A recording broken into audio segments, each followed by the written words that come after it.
WashingtonPost.com. And Lisa DePaula, one of the great correspondents ever, is a correspondent for GQ. She's got a big interview with Michael Steele.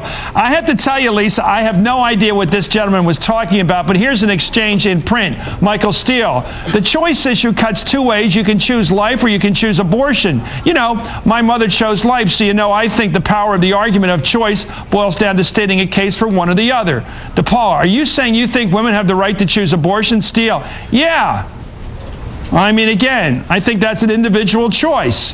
DePaula, you do? Steele, yeah, absolutely. DePaula, are you saying you don't want to overturn Roe v. Wade? Steele, I think Roe v. Wade as a legal matter, Roe v. Wade was a wrongly decided matter. DePaula, okay, but if you overturn Roe v. Wade, how do women have the choice you just said that they should have? Steele, the state should make that choice. That's what the choice is. The individual choice rests in the states. I have no idea what this man is saying. Is he for human rights or states' rights? He ought to know the difference. Does a person decide, or does a state legislature or a state government decide, or a state court? What does he mean, Lisa?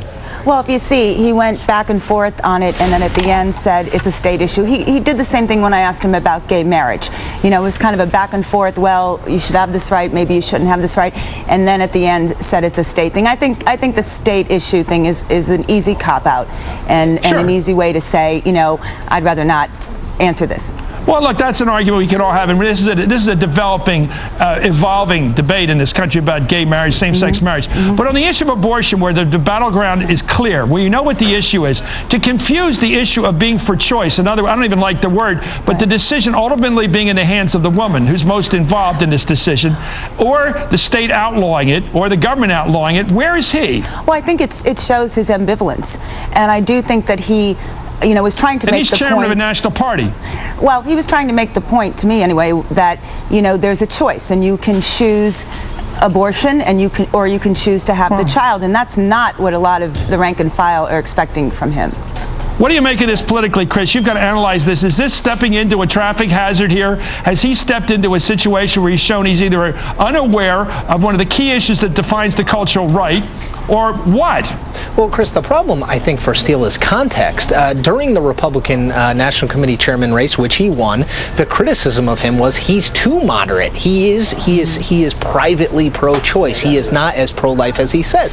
This is going to play in, as Lisa points out, there's an ambivalence He's not there. Private anymore, Chris. Well, he just did an on-the-record interview with Lisa. He's not private anymore. He said he's pro-choice. And Chris, that's the problem, is that he is not in a great position at the moment. He sort of scolded Rush Limbaugh, then came back and apologized to Rush Limbaugh. There are critics within his own party who said he's just not off to the start they had hoped, that he's too much a television pundit and not enough of a strategist, though I don't want to talk down television pundits, so get me wrong. But he's not in a great place as it is. So this doesn't come at a good time for Michael Steele, who is really trying, I think, to go less high profile, to go more behind the scenes, and sort of put the controversy behind him.